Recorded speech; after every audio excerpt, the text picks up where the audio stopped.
One day, out of thousands, changed almost everything.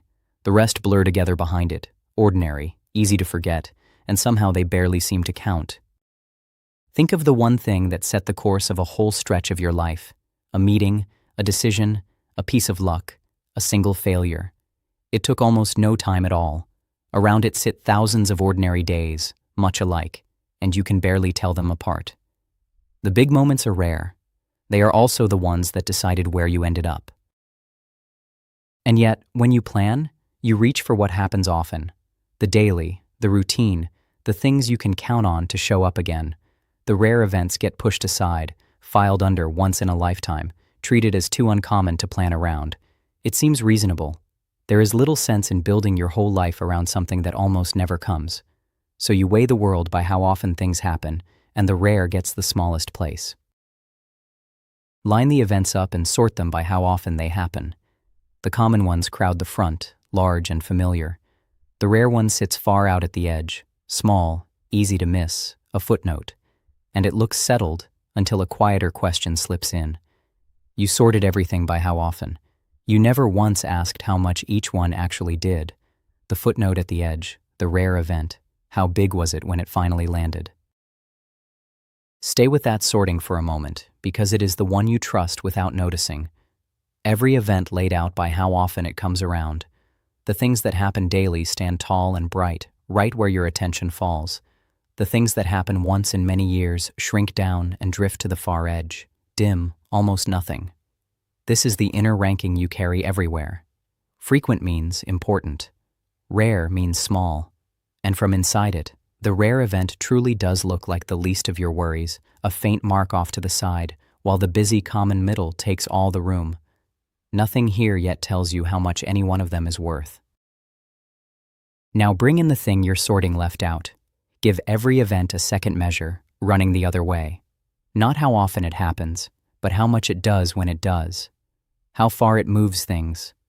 Watch what becomes of that small mark at the edge. Along the first measure, it stays as rare as ever, barely there. Along the second, it climbs and climbs, far past the common events that fill the middle. The daily things are small along this new measure. They happen constantly and move almost nothing. The rare one is the reverse. It almost never comes, and when it does, it is enormous. The footnote was hiding a size the first measure could never show. Run it forward in time and keep a running tally, the kind you carry in your head as a sense of how things are going. Day after ordinary day, the line barely moves. Small ups, small downs, a steady, level drift. It stays calm for a long stretch, and you start to trust the calm as the whole story. Then one rare event lands, and the line jumps, all at once, more in that single moment than in all the quiet years before it. The average you were trusting quietly hid the one day that never looked like the others. What you usually see, and what actually sets the tally, were never the same thing. And there is a simple reason the rare event feels safe to set aside. You have not seen it. Your own stretch of time is short. Across the handful of years you have watched closely, the big rare event simply has not come, so it sits at the back of your mind as something that happens to other people, in other times. But not yet seen is a long way from will not matter. Stretch the window out far enough and it arrives. The quiet you have lived through was never proof it would stay away. It was only a window too short to have caught it.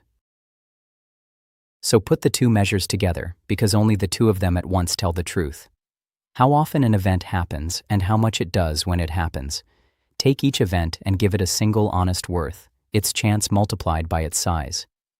Now look again at the whole field. The common events have a high chance, but their size is small, so their worth stays low.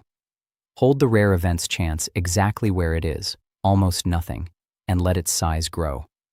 Watch its worth rise. It passes the busy middle. It passes the tallest of the common events. It keeps climbing until that one rare event, the footnote you set aside, is worth more than the entire crowd of ordinary ones put together. It never became common. Its chance never moved. What decides how much an event truly counts is its chance set against its size, far more than its chance alone. And this is not a fluke of one example. Spread the worth of every event out along the line of size, from the tiny common ones up to the rare enormous ones, and ask where the total actually gathers. It does not gather in the busy middle, where all the frequent events live. It gathers far out at the extreme, in the handful of rare, huge events that almost never happen. Reach far enough into the rare and large, and that far edge holds most of the total, while the crowded middle holds surprisingly little. The bulk of what happens to you over a lifetime is built out of the few events you could most easily dismiss. There is one more turn, and it shows only on the downside. A rare gain and a rare loss are not mirror images. Let the rare event be a large gain, and the tally takes a leap and carries on from there, building on all that came before. Now let it be a large loss instead, large enough to reach all the way down to nothing. The tally does not simply dip. It ends. There is no run left to recover inside, no later days to average the loss away, because the thing that was making the average has stopped. A rare win adds to a story that keeps going.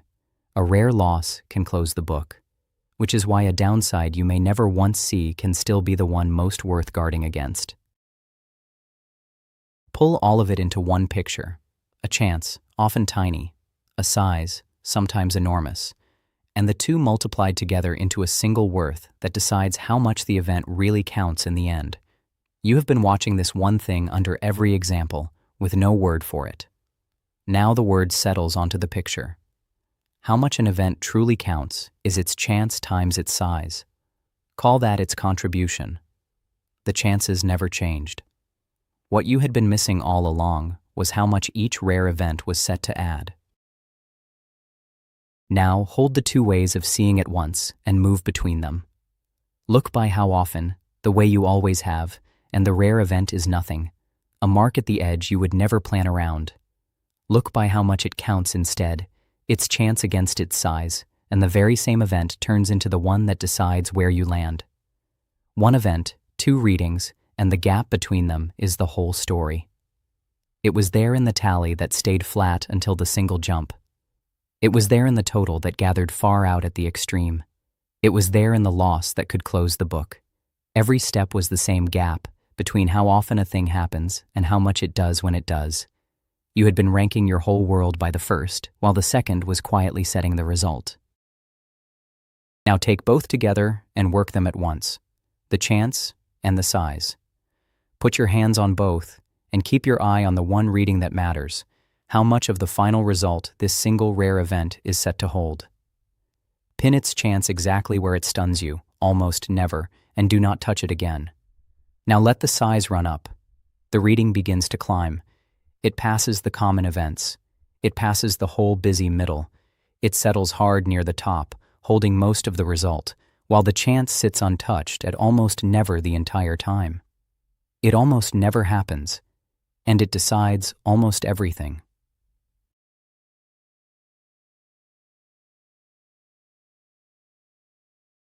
Come back to an ordinary day and to the next time something small and rare crosses it.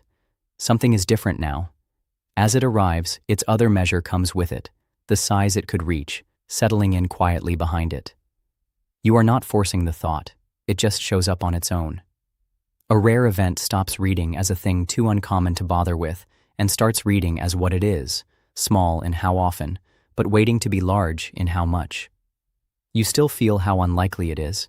You simply feel, right alongside that, how much it could come to. And the question you reach for changes on its own.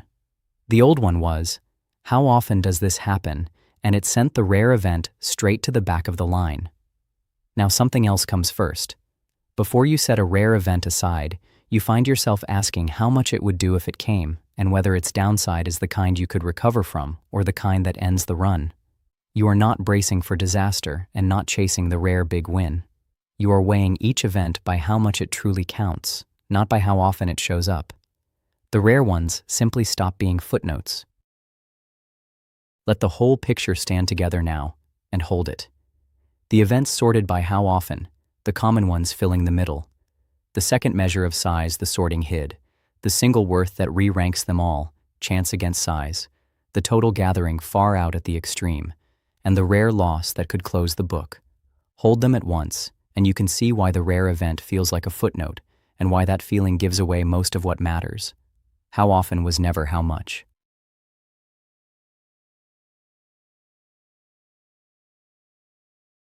You can weigh a rare event differently now, and weighing it differently turns you toward the next thing worth asking.